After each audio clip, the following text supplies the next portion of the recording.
A lost civilization, advanced cities, and an unsolved mystery. A 5,000-year-old civilization, in whose streets people once roamed, today there are only ruins. But how? Was there a flood? Was there any war? Or is there some other secret hidden? If you want answers, watch the full video.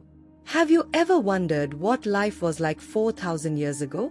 Well, get ready to travel back in time, to one of the oldest and most mysterious civilizations in the world, Indus Valley Civilization. From their amazing city planning to their mysterious script, this civilization was way ahead of its time.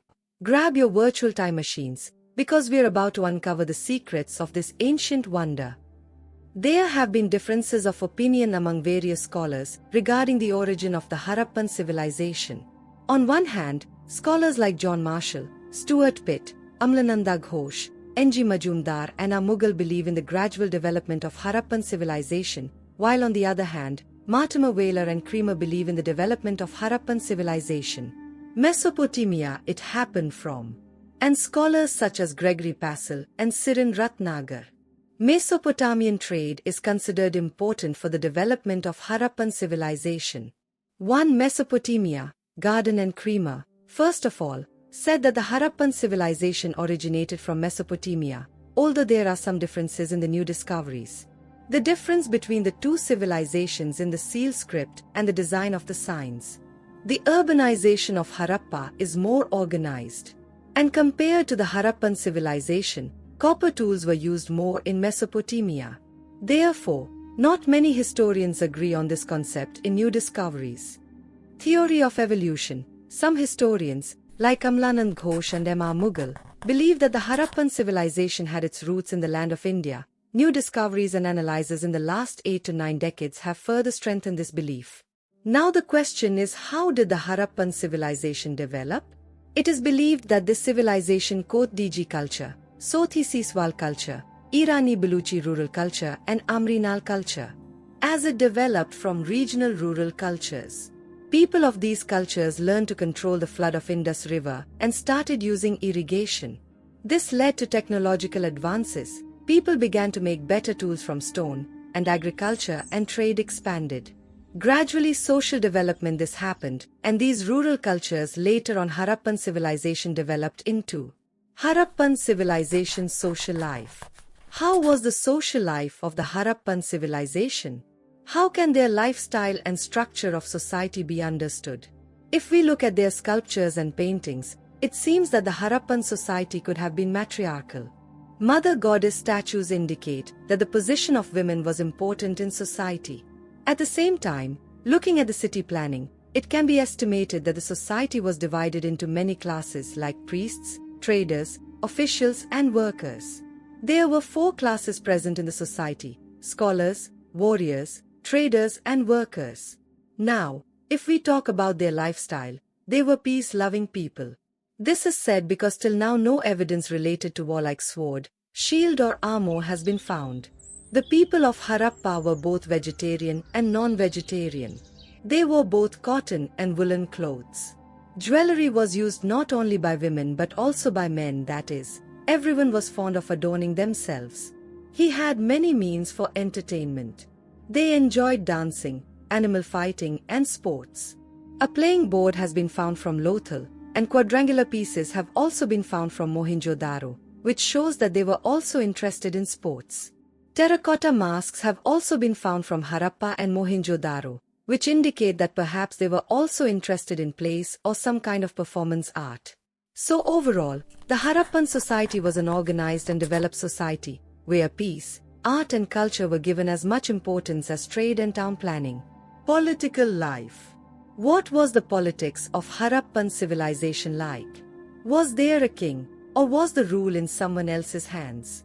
Actually, there is no definite information till now about the political nature of Harappan civilization. But, seeing the large expansion of their city planning and civilization, historians believe that the governance must have been in the hands of the priestly class. Stuart has even described Harappa and Mohenjo-Daro as twin capitals, which suggests that it could have been a large centralized state, controlled by the priestly class. Now, some historians have a slightly different opinion. According to Whaler, It was a middle-class democratic system of governance, where religion was also given great importance. Hunter also believed that the governance here was not monarchical, controlled by kings, but democratic, run by the people. Mackay considered it a representative governance system, that is, there was no single king, but governance was in the hands of a group. But some other ideas also come to the fore, like Oke described it as one of the world's first great empires, while L. Bhasham considered its nature to be theocratic, where the influence of the priestly class was more. At the same time, some people believe that considering the prevalence of trade and commerce, the rule of Harappa must have been in the hands of the merchant class. So overall, there are different opinions regarding the politics of Harappa. Some consider it a religious rule, while some call it the rule of businessmen. But one thing is clear, this civilization was organized and its administration was very strong and planned. City planning and architecture. Did you know that the people of the Indus Valley Civilization were excellent urban planners? Their cities were built in a grid pattern, where streets intersected each other at right angles. Each house was made of baked bricks and had a bathroom along with a sophisticated drainage system. Surprisingly, while medieval Europe did not have a sewer system, the Harappan cities already had this facility. The structure of these cities could have been slightly different, because they developed according to geographical conditions. But some things were the same everywhere, like the division of cities into two parts. The western part contained the fort area, where the ruling class lived, while the eastern part contained the lower town for the common people. The roads were built with complete planning. They ran from north to south and intersected each other at right angles. The widest road in Mohenjo-Daro was more than 10 meters wide, and manholes were even built for cleaning. This shows how much importance was given to town planning and cleanliness even at that time. The most interesting thing was the water management system. There were wells in almost every courtyard, and permanent drains were built to drain away dirty water from houses, which connected to the main drains. The Harappan civilization was so advanced in water management that it could not be compared even to Greece. And yes, when the rulers of Egypt and Mesopotamia were busy making their palaces grand, the people of Harappa were concentrating on making their cities organized and clean. The Great Bath of Mohenjo-Daro is also an example of this, a huge waterproof pool, which was probably used for religious rituals or community events. Did you know that Dholavira, which was one of the major sites of the Indus Valley Civilization, was famous for its water harvesting system and is the first Indus Valley site in India to receive UNESCO World Heritage status? Business and economy. Now, let's talk about business and economy. The economic life of the Harappan civilization was mainly agriculture, animal husbandry, and trade was based on. However, in its richness, important role of business was. The Harappan people did not use coins, but barter system used to transact with. The traders of Sumeria used to exchange goods with the traders of Meluha. The name Meluha is linked to the Indus Valley Civilization. Talk now of business centers. Mohenjo-Daro, Harappa and Lothal were most important in this matter. Lothal is your sport was also famous for, which promoted maritime trade. People of Harappan civilization standardized weight system used to streamline trade. The interesting thing is that their decimal system and multiples of 16 had knowledge also. That is, his mathematical understanding was quite advanced. Now, what were the things bought and sold in trade? So the people of Harappa tin and silver from Iran, Afghanistan, turquoise from Iran, and lazuli from Badakhshan and Mesopotamia used to ask for. There itself, seals found from Mohenjo-Daro, but images have been found that match Sumerian mythology. This provides evidence of mutual relations between the two civilizations. So overall, the Harappan civilization was not just an agricultural society, but was also highly advanced in trade and urban planning. Do you know that the seals of the Harappan civilization were not just for trade, but were also used for many other purposes? Till now, more than 2,000 seals have been found, out of which the maximum number of written seals have been found from Mohenjo-Daro and the maximum number of written seals have been found from Harappa. These were usually made of steatite, but copper coins have also been found in Lothal and Dispur.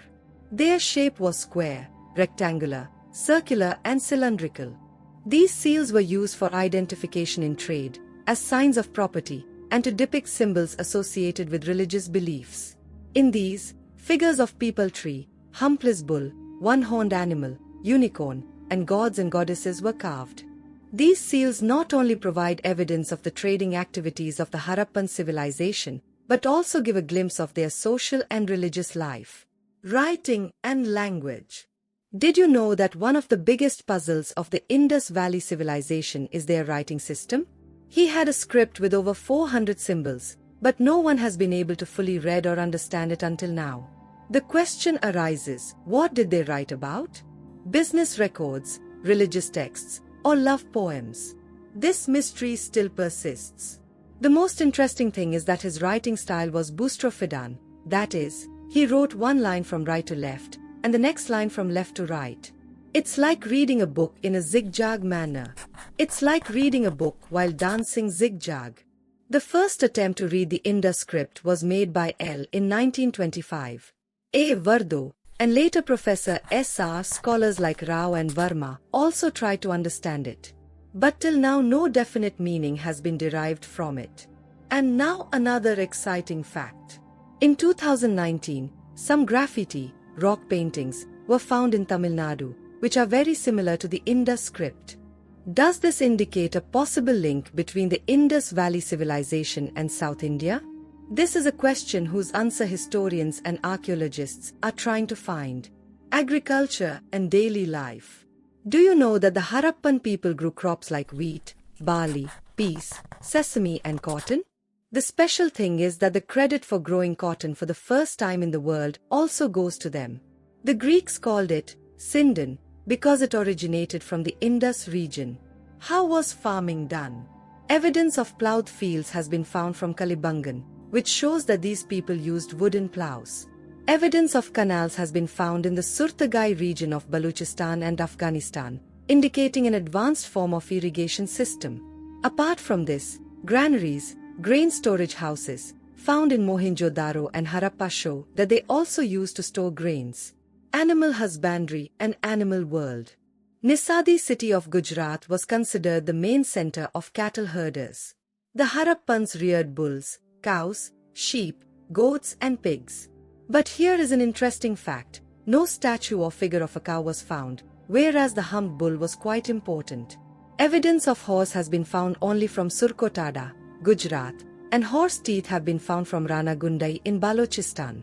But overall, it seems that the people of the Harappan civilization were not very familiar with horses. And another amazing fact?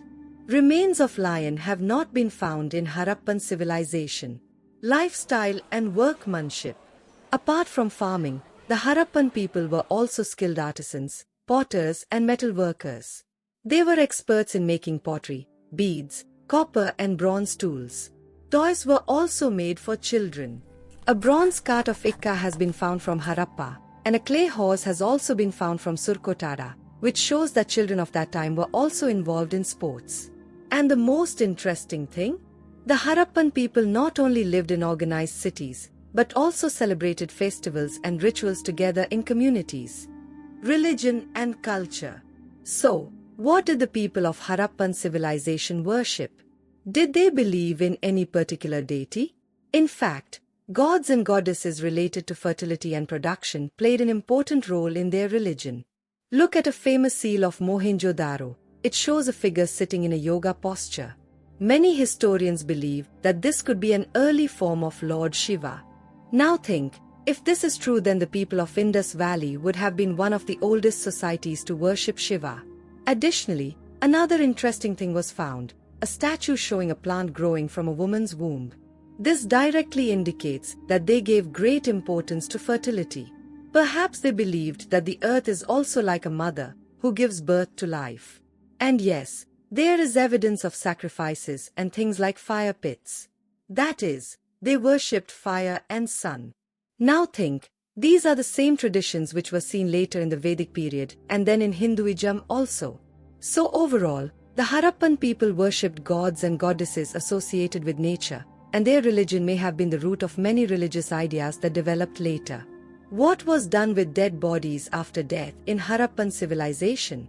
Was there any special tradition of funeral there like us? The methods of burying dead bodies were also interesting. In Harappa, bodies were arranged in a north-south direction, with the head facing north. In addition, some utensils were also kept with the body, sometimes with figures of peacocks and fish, perhaps as part of some religious or cultural tradition. So, the funeral rites in the Harappan civilization were quite diverse, and these give us clues about their religious beliefs and their perceptions of life after death. Have you heard about the terracotta sculptures of the Harappan civilization? These sculptures give us a glimpse of the art, religious beliefs, and lifestyle of that period. Thousands of fire-baked terracotta figurines have been found at Harappan sites. These were used as toys in puja and other religious rituals. Interestingly, these sculptures were made by hand, using the pinching technique. In this technique, the clay was shaped by pressing it with fingers. Harappan terracotta figurines were not just decorative objects, rather they tell stories of the religious, cultural and social life of that time. Decline and legacy. So, the question is, how did such an advanced civilization collapse? Did it end suddenly, or did it end gradually? Historians believe that there could be several reasons behind this: climate change, drying up of rivers, and perhaps even external invasions. Some scholars, such as Gardenchild, Wheeler and Piggott, believe that the Aryan invasion ended the Harappan civilization, whereas SR historians like Rao and John Marshall believed that its decline was due to floods. Now, another interesting thing comes to the fore. Some experts say that the Harappan civilization did not completely end, but it was transformed into small rural communities. That is, their culture continued in some form or the other. The Harappan civilization was not just cities made of mud and bricks. These are the golden pages of our heritage that teach us even today that advanced technology and excellent planning were possible even thousands of years ago. If you like this exciting journey through history, then subscribe to the channel, like the video and share it with your friends who want to know the secrets hidden in history. Next time, we will go on another interesting journey. Stay tuned.